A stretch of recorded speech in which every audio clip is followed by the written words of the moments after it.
Olá, seja bem-vindo ao Bom Cia Review. O Bom Cia Review são episódios em que fazemos a análise de alguma obra audiovisual, podendo ser uma série, filme ou videoclipe. Olá, gente, eu sou a Luana. Oi, gente, eu sou a Mari. Oi, gente, eu sou a Vitória. E nesse episódio especial de Dia dos Namorados, vamos fazer uma análise dos filmes Antes do Amanhecer, de 1995, Antes do Pôr do Sol, de 2004 e Antes da Meia-Noite, de 2013. Todos os filmes são dirigidos por Richard Linklater e protagonizados por Ethan Hawke e Julie Delpy. As curiosidades que nós temos são: Ethan Hawke e Julie Delpy, além de protagonizar os três filmes, também contribuíram no roteiro. No entanto, eles foram creditados apenas a partir do segundo filme. O primeiro filme foi baseado em uma experiência que Richard Linklater teve enquanto viajava pela Filadélfia. No único dia que passou na cidade, ele conheceu Amy e eles passaram a noite conversando. Eles mantiveram contato por algum tempo, mas depois de ficarem algum tempo sem se falar, Richard teve a ideia de fazer o Antes do Amanhecer. Apenas em 2010, o diretor soube que Amy havia falecido em um acidente de moto pouco antes do lançamento do filme. Julie Delpy revelou que recebeu um décimo do salário de Ethan para participar do primeiro filme e metade do valor do salário do colega no segundo filme. Para participar do último filme, ela exigiu receber o mesmo pagamento que ele. Então a gente vai primeiro começar a falar dos filmes sem spoilers, e eu vou convidar a Vitória para começar a falar quais são as coisinhas que você acha que os ouvintes devem saber sobre o filme, sem spoilers, para eles procurarem assistir depois. O Antes do Pôr do Sol, os dois protagonistas, eles se conhecem num trem, e aí tem uma conversa, e depois disso eles passam a viagem toda conversando. No segundo filme, é o reencontro dos dois, do qual a gente percebe que eles têm mais conversas íntimas, e do terceiro filme é já deles já juntos, depois de um tempo, e a gente descobre a rotina dos dois, e o que aconteceu entre o do primeiro para o segundo e até para o último. Eu acho que o que eu vou falar, o que eu posso falar sem spoiler, assim, eu já vou deixar um aviso de que eu não tenho uma bagagem muito grande de filme de romance, porque não é um gênero que eu costumo assistir muito. A minha irmã, por exemplo, é louca por filme de romance, ela já assistiu trocentos. Eu não consigo, eu não assisto tanto. Mas eu achei um pouco fora do comum esses filmes de romance. E eu achei muito legal o jeito que o filme foi feito. Eu fiquei com a sensação isso aí eu acho que é até uma curiosidade pra quem tem interesse de assistir e talvez atiça um pouco a curiosidade das pessoas que nunca viram, que não parece que é roteirizado. Os atores são tão bons que parece que é tudo muito no improviso. Você fica tão preso ali naquela que o jeito que foi gravado também, o diretor muito bom, parece muito que você tá no meio do filme. Até o movimento da mão, como eles pegam o objeto, ou alguma coisa assim, parece que é tudo tão natural.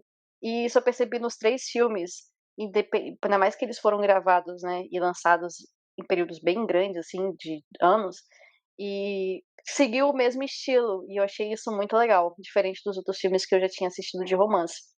Eu amei também que eles usaram a mesma fonte dos créditos, que fica aquela fonte antiga de filme. Tem muito.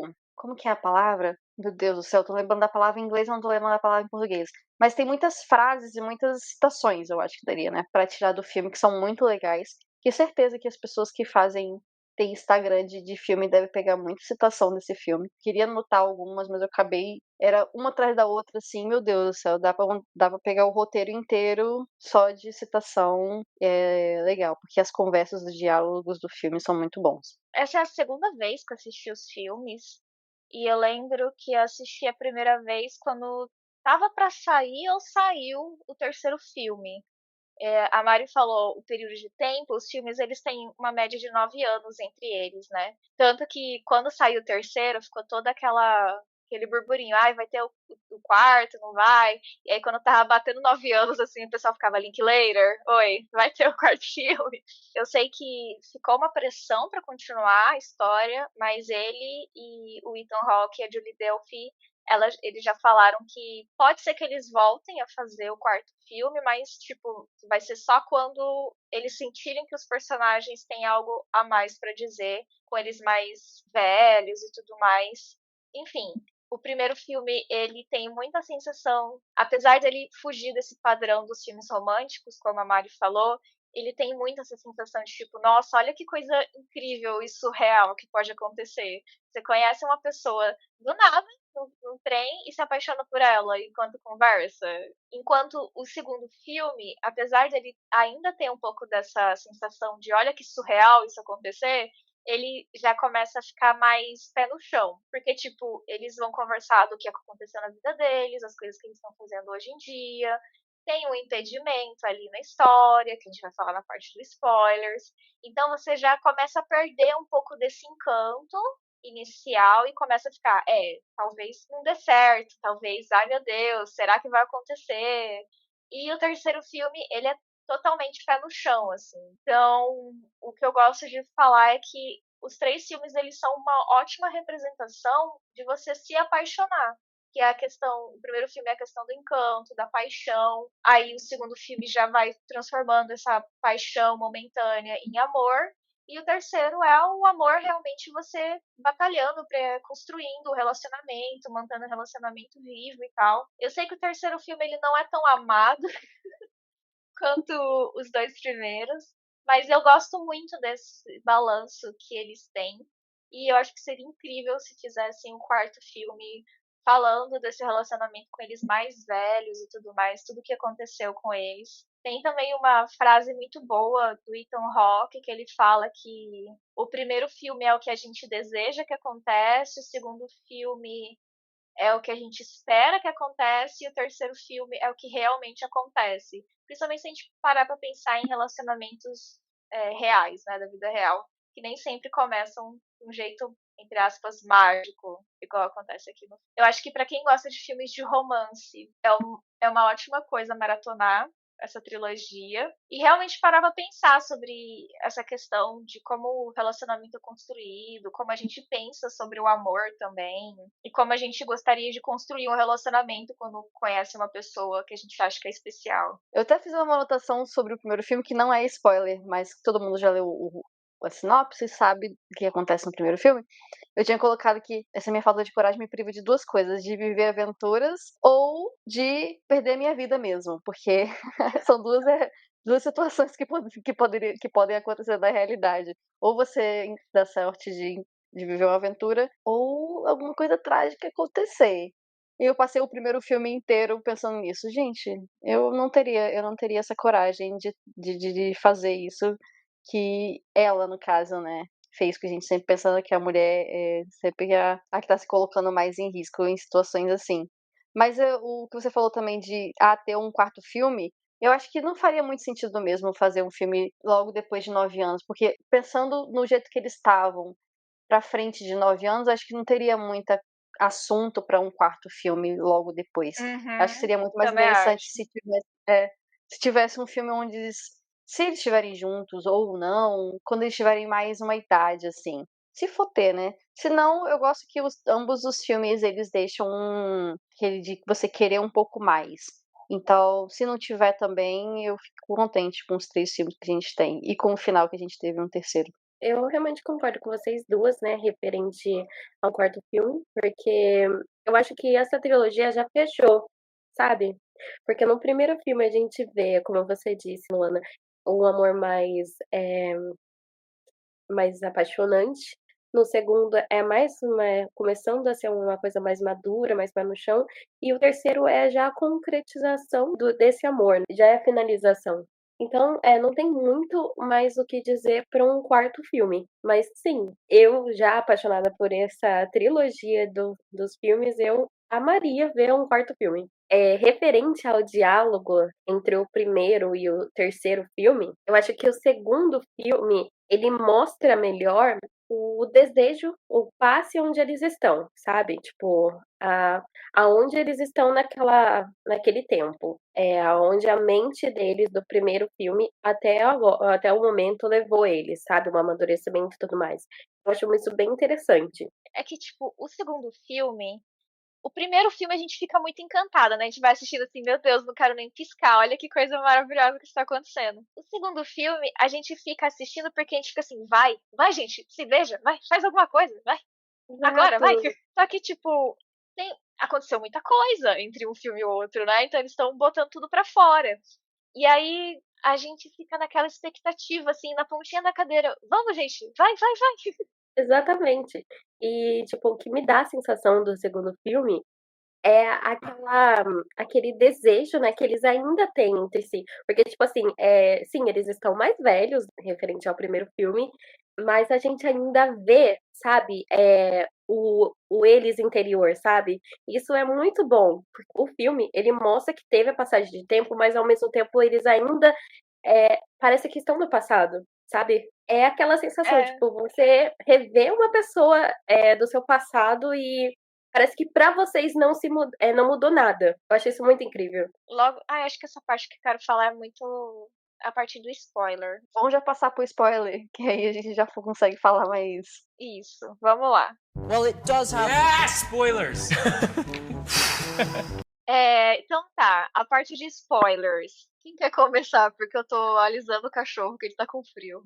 Do segundo filme, né, que é Antes do Pôr do Sol, ele tá dando autógrafos numa livraria, aí ele acaba vendo, né, a moça. É muito surreal essa parte, sabe?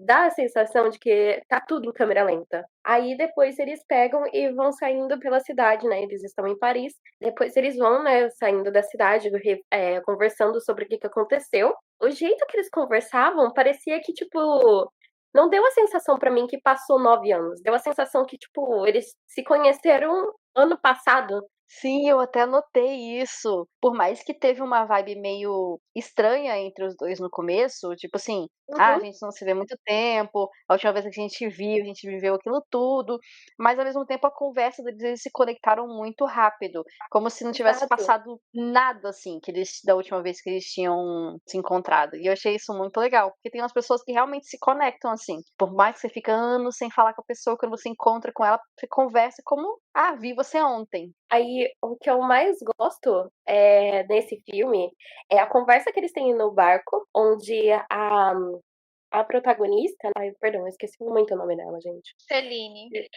Isso. Uhum. A Celine, ela fala, né, sobre o passado dela, né, que quando ela era criança, que ela demorava pra voltar pra casa. Aí ela falava que um dia que a mãe dela seguiu ela depois do caminho para casa e viu que ela se distraía bastante com tudo à sua volta. E tipo, o jeito que ela fala parece que é uma memória bem afetiva, parece uma coisa que, tipo, é realista, que pode acontecer com qualquer um, não é? Não dá aquela vibe, tipo, de cinema. Eu achei isso muito legal. Tipo, parece que ela tava falando alguma coisa, uma memória dela mesma, da atriz, e não da personagem. Por isso que, tipo, no segundo filme eu fiquei tipo, gente, eles estão mesmo falando, tipo, um roteiro ou estão, tipo, só jogando assim? Eu acho que isso da gente ficar, essa fala, ela realmente é roteiro ou eles estão improvisando aqui no Uhum. meio? Exato. Além de toda a situação do primeiro filme que faz a história acontecer, né, eles se conhecerem no trem, isso dos diálogos eles serem tão naturais a ponto de a gente ficar com essa dúvida, é o que traz tanto apego pro filme, quanto Uhum. tanta identificação, porque, tipo, tem uma hora que no primeiro filme, por exemplo, a Julie Delpy, ela faz até uma piada sobre feminismo e tal. E, tipo, anos 90 a gente não falava sobre feminismo do jeito que a gente fala hoje em dia. Então é uma fala muito natural. Exato. E tanto que, tipo, por isso que quando saiu o primeiro filme e ela viu que eles não foram acreditados no roteiro, ela ficou muito pé da vida. E ela exigiu que fossem acreditados a partir do segundo, porque toda essa construção, óbvio que tem o roteiro do Linklater no meio, mas óbvio que como conversação, os atores ali no meio, eles vão saber dar mais dicas, puxar o assunto assim, assado, o que melhor combina com o personagem enquanto eles estão conversando e vivendo eles. Por isso também que esse filme ele foge desse padrão romântico, dos filmes românticos que a gente está acostumado. Porque vem, às vezes, uma conversa nada a ver. Primeiro filme, por Uhum. exemplo, tem horas que eu olho assim pro Jesse e fico, cara, eu nunca que ficaria com um cara desse. Olha a conversa que ele tá tendo comigo. E ela e a Celine ainda fica lá. Eu fico, amiga, não fique com esse cara. Olha o que ele acabou de falar, sabe? Uhum. Mas aí É, depois ela também fala alguma abobrinha, aí eu fico, esses dois se merecem.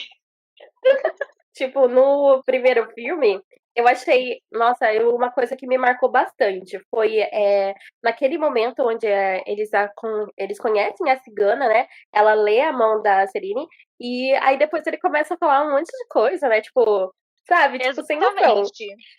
Essa é a hora que eu mais fico com raiva dele. Sim, eu literalmente Aí eu falo, escrevi nessa parte. Eu simplesmente odiei o James. Foi nessa parte que eu falei assim: eu odeio esse cara. Ele é tão prepotente, ele fala de um jeito como se, tipo assim, ele fosse o dono da verdade. Eu falei, gente, eu odiei esse personagem. Aí eu fiquei assim, e, amiga, pelo amor de Deus, não fica com esse cara. e tem uma coisa que é muito interessante de notar, porque nesse primeiro filme tem vezes que ele é muito desse jeito arrogante, meio, eu sou dono do Uhum. mundo, muito filhinho de papai. Enquanto ela não, ela já pensa mais nos outros e tal, ela tá sempre trazendo um pouco do coletivo. Já no segundo filme, ele tá mais com esse tipo de coisa de pensamento, enquanto ela Uhum, tá mais individualista. Uhum. uhum. Sim. E tem umas horas no segundo filme que ela fica, porque eu acho que, sei lá, pra mim não funciona tal coisa. As pessoas não deveriam ser desse jeito e tal. E aí você vê a mudança que aconteceu nos dois por causa do encontro. Sim. Uhum. Eu até pensei assim, gente, no primeiro filme eles fizeram a gente odiar um pouco o cara, e no segundo filme fizeram a gente odiar um pouco ela? Será que era essa a intenção? E eu ficava assistindo o segundo filme, gente, o que será que a gente vai odiar no terceiro filme? É porque eu acho que no terceiro filme eu dei um pouco os dois. Porque tem uma hora. Quando eles começam a brigar de verdade, eu fico, gente, por que, que vocês estão brigando por causa disso, sabe? Uhum. Não faz sentido brigar por causa disso. Eu não, vai lá, vai beijar mais. A gente mal vê vocês se beijando nesse filme. Volta lá, droga. E vai muito também, isso que a gente tá conversando, também encaixa muito com o clima do romance entre as três trilogias. Tipo, quando a gente Uhum. tá conhecendo alguém, por mais que a gente fica tão encantado que quando a pessoa fala abobrinha, a gente releva. Aham. Que é o caso do primeiro filme. Aí no segundo momento, a gente já tem ali um encontro e tudo mais, que ele fala uma coisa, ela rebate, ou ela fala uma coisa, ele rebate.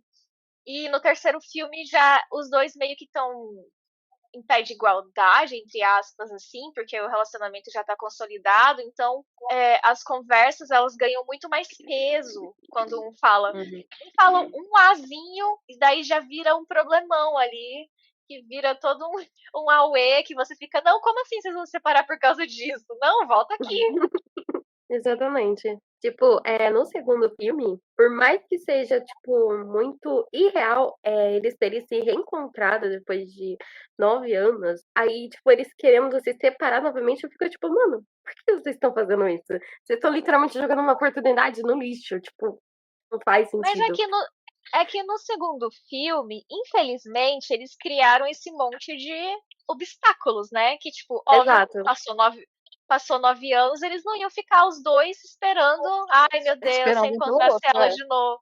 Ai meu Deus, se encontrasse ele, ai meu Deus, se encontrasse. A vida continua. Então, Uhum. nesse meio tempo, ele acabou casando, tendo um filho, Uhum. e ela, tipo, tem o trabalho dela, tá namorando, só que tem uma parte muito boa, que, tipo, pro Jesse, ele fala que o casamento dele tá ruim, só que o que é o maior impedimento dele ainda, tipo, largar tudo e ficar com a Celine é o filho. Ele pensa muito no filho. Uhum. E aí a Exato. Celine fala, aí enquanto isso a Celine fala, eu tô namorando um fotógrafo e tal, e não sei o quê. Aí tem uma hora que ele pergunta, e você ama ele? E ela, quem? Aí ele, o fotógrafo. Aí ela, então pra Celine, eu sinto que é muito uma rusga, sabe? Eu não sei, porque foi ela que acabou não indo pra estação, né? Eles conversam É, depois. Uhum. Mas eu sinto que ela tem. Talvez porque ela ouviu que ele tem um filho, que ele é casado, que ela fica tentando se estabelecer no relacionamento que ela tá agora. Tipo, não, eu também não posso, não. Você tá doido? Eu largar Uhum. esse relacionamento com esse fotógrafo pra ficar com o cara que apareceu aqui depois de 9 anos. Haha. Mas ela quer muito. Só que, tipo, tem uma hora que o cérebro dela desliga, assim. Ela, não, quem é esse cara que eu tô namorando? Não lembro mais. exato, parece que, tipo assim, depois de 9 anos, né, ele teve sim uma experiência, né, um amor e tais, ele viveu o que exatamente eu acho que ela queria ter vivido, sabe, naquela época, lá no primeiro filme. ela no segundo filme parece que ela ficou com o futuro do cara. Eu também achei até bem legal no segundo filme ser o oposto do que a sociedade espera, porque a gente, igual É, que você tá falando, né, a gente esperaria que ela encontrasse alguém, casasse, tivesse filho, mulher. isso, Já ele não, a gente imaginava que ele ia ficar sofrendo, ele ia encontrar outras e ia isso. ficar naquilo sofrendo. Mas aí no filme a gente tem o oposto, a gente tem que ele encontrou alguém, casou e teve filho, e ela ficou provavelmente com um namorado, ou Uhum. mais de um, ou alguma coisa assim. Além de tudo, né, apesar dele dar a sensação de que aquilo ali é uma vivência, né, é um universo a parte do qual a gente tá dentro, aí depois quando acaba o primeiro filme, a gente lembra, nossa, isso aqui é um filme. Com certeza vai acontecer os clichês que os filmes românticos acontecem. Só que aí quando chega no segundo filme, a gente tem um pouco da quebra da expectativa referente aos filmes clichês que a gente sempre vê. Então, tipo, eu achei essa sensação muito legal. No segundo filme, cara, apesar de ter uns momentos que eu fiquei com raiva dela, tem uns momentos que eu parei pra pensar assim, nossa, ela teve uma vida bem legal também. Porque ela vive num apartamento maravilhoso, esse apartamento é um consumo dos meus sonhos. E. Ah, e o gato dela é muito fofo. Agora para pra pensar. Ela se tornou, né, a mulher do qual a cigana tinha profetizado lá no primeiro filme. Exatamente. Não sei se vocês tiveram a mesma sensação do que eu, de que ela, a Celine, parece um pouco mais desprendida das coisas do que ele. Eu tive a sensação, na verdade, no primeiro e no segundo filme. No terceiro, ela é mais. Você sente que ela tá mais conectada com Envolvida. as coisas que acontecem. Mas no primeiro e no segundo filme, eu achei que ela vive muito flutuando no que acontece na vida dela, assim. Até É, no do filme, quando ela fala do relacionamento dela, do namorado que ela tem, parece que ela tá muito vivendo ali sem se apegar às coisas que acontecem. uhum. E ele já é, tipo, no primeiro filme ele também tá um pouco assim, mas ele não é tanto igual ela, assim. Aí eu tive a sensação de que achei legal porque eles meio que são opostos nesse sentido, assim. Eu acho que isso também ele é até um contraposto interessante, porque ele é norte-americano e ela é europeia. Então vai Ah, é ter sim. uma diferença de como ambos veem e se sentem em relação à própria vida. Ela já Uhum. consegue ela consegue meio que dar um passo para trás e falar, tipo, em terceira pessoa sobre a própria vida dela. E pensar, tipo, eu tava nesse relacionamento por causa disso, disso e disso. Enquanto ele não. Até o casamento, que ele fala no segundo filme, tipo, eu me envolvi com uma pessoa, ela engravidou, daí fazer o quê, né? Casei. Uhum. Ele é meio que É isso. assim. E ele não processa direito os sentimentos dele. Ele não chegou a pensar, tipo, eu posso assumir o filho, mas não sem necessariamente precisar casar com essa pessoa que eu sei que eu não amo tanto assim. Eu acho que essa mudança que você sente no terceiro filme, que aí ela começa a ficar mais apegada, é porque ela tem filhos. Uma coisa que ela é muito apegada não quero ir para os Estados Unidos. E a segunda eu preciso fazer o que for o melhor para os meus filhos. Eu não quero criar eles nos Estados Unidos. Ela até fala no final que ela se sente outra pessoa depois que ela teve, né, as meninas. Então E você vê que natural. você vê o que muitas vezes o parto faz com algumas mulheres, né? E eu achei Uhum. o terceiro filme, ele é muito realista. Eu acho que é por isso então que as pessoas não gostam muito do terceiro filme, né? Que a gente tem muito aquele negócio assim, filme de romance, a maioria do que são os famosos, do que o povo gosta, é tudo muito fantasioso, muito mágico, muito real, às vezes. E o terceiro filme é tão realista que eu passei o filme inteiro pensando assim, gente, se eu quisesse ver realidade, eu via as pessoas ao meu redor. O que eu tô assistindo esse filme? E ele é muito, muito realista, assim. Os diálogos são todos muito realistas, as brigas. Ao mesmo tempo que segue a mesma vibe dos dois primeiros filmes, né? A questão de roteiro, a química dos dois atores, dos personagens. Mas é uma vibe totalmente diferente, assim, dos outros dois. Eu gosto que o terceiro filme, enquanto o primeiro a gente tá ali, tipo, desconhecidos, no momento que eles se encontram, a gente fica ali esperando o que vai acontecer, se eles vão ficar juntos no final. O segundo também, a gente tem essa esperança deles ficarem juntos no final. O terceiro, eu fico muito assim, eles estão se amando ou eles se odeiam agora? Eu não tô sabendo Uhum. compreender. pelo rumo dessa Sim. conversa. Porque muda muito. Tem horas que eles estão conversando de boa, uma coisa, ele, ai, você é minha princesa, não sei o que. Daqui a pouco ela dá uma patada nele, assim. Eu fico, o que tá acontecendo? Eu só não levei muita relevância, não dei muita relevância nas patadas que teve no terceiro filme, porque ele os diálogos deles já eram meio de patadas, assim, no primeiro e no segundo. Só que a gente vê a irritação dos dois no terceiro filme, que, tipo, no primeiro e no segundo, eles tem esses, igual você comentou, né, Luana, eu acho, que tem esses rebates, um fica rebatendo o outro. Mas aí eles conseguem manter uma conversa respeitando a opinião do outro e tal. Mas no terceiro, você vê que eles se irritam às vezes com as patadas que eles dão. A briga foi escalonando de um jeito que eu falei assim, gente, o que tá acontecendo? E aí o final ficou muito. E aí, eles ficaram juntos? Não ficaram juntos? O que foi aquilo? A primeira vez que eu assisti, o final ficou bem aberto. Nesse sentido de, cara, eu não sei se eles vão continuar juntos. Mas essa segunda vez que eu assisti, o que me pega muito é quando o Jesse fala: você falou que queria um relacionamento, você falou que queria viver um grande amor. E é isso aqui é a realidade, entendeu? E daí é quando o momento que ela vira e começa a entrar na brincadeira dele. Aí eu falei: não, Uhum. eles vão ficar juntos sim. Esses dois estão fechados. Porque eu acho que talvez nesse terceiro filme que tem muito é que talvez ela esteja esperando uma coisa um pouco mais romântica e fantástica do relacionamento depois de ter tido filhos, sabe? Porque Sim, ela fala sim. o quão difícil que foi. Que, tipo, ele tava em turnê com um livro, ela tendo que criar gêmeas, passar a situação sozinho, não sei o quê. E ele agora quer tá com essa ideia de ir pros Estados Unidos, você tá doido. Enquanto ele tá tipo, cara, a gente tá no relacionamento, eu preciso pensar no bem do meu filho, no bem dos nossos filhos, no nosso bem em geral. Enquanto ela tá tipo, não, tipo, faça de novo o que você fez no segundo filme, largue tudo e fique aqui. Uhum. Exatamente.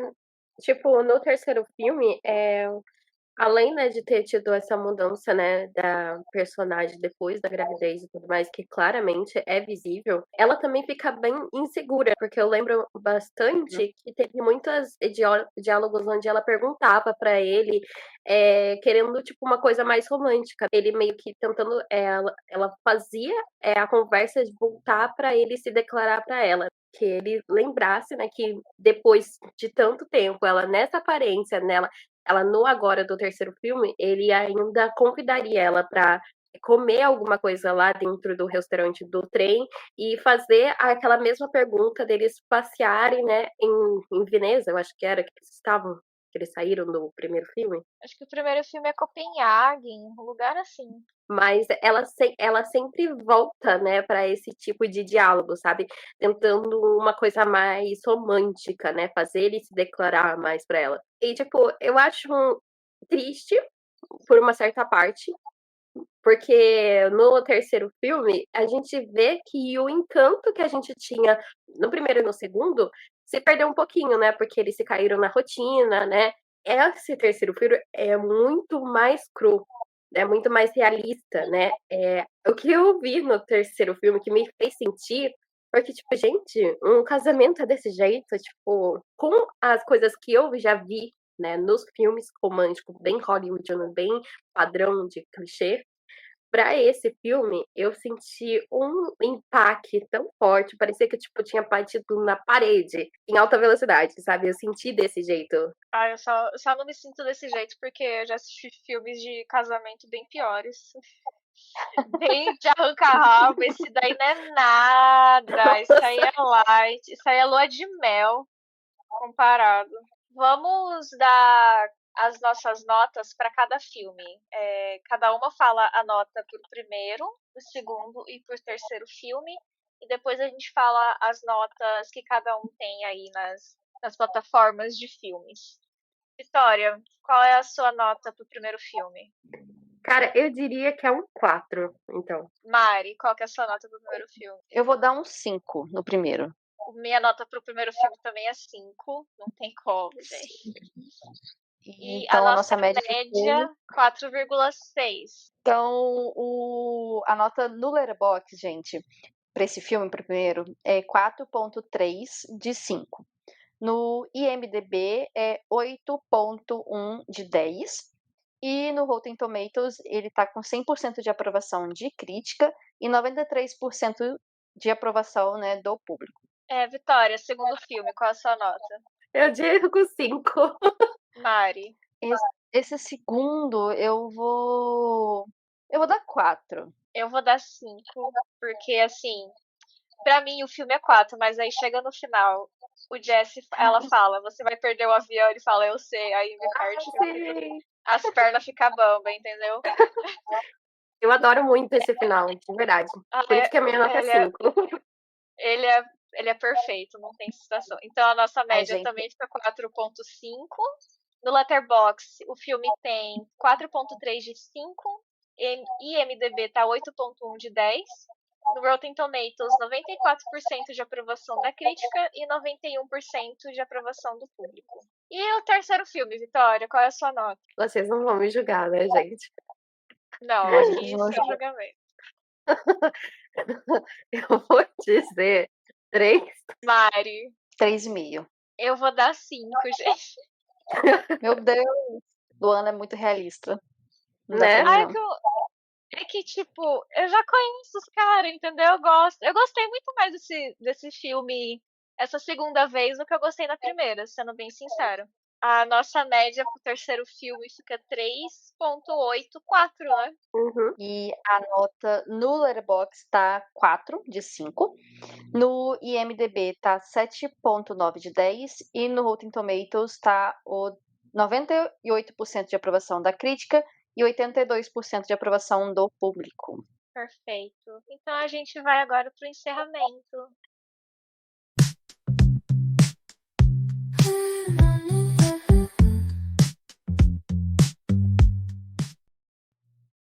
Bom, gente, siga o Bom Cia nas redes sociais para saber o tema dos próximos episódios. E se você gostou desse episódio, dê like, compartilhe nas suas redes sociais. Vitória, fala a sua frase favorita do filme, se tem alguma, que aí a gente encerra o episódio. Nossa, gente, calma aí. Calma aí. Que é muita coisa, tá? Deixa eu ver, deixa eu pensar. Ah, eu já sei, eu vou falar uma coisa que é do segundo filme, né? Do Antes do Pôr do Sol.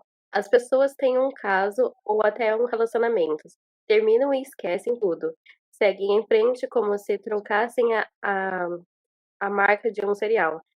Sinto que não esqueço as pessoas com as quais estive, porque cada pessoa tem uma qualidade específica. Não dá para substituir ninguém, o que foi perdido está perdido. Fica aí a nossa frase de coach agora. Então é isso, beijinhos. Tchau, tchau. Beijinho, tchau, tchau. Let me sing you a waltz out of nowhere, out of my thoughts. Let me sing you a waltz.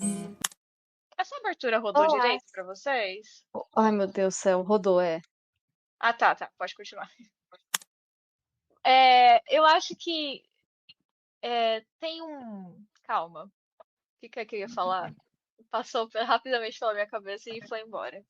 Calma, organiza os pensamentos.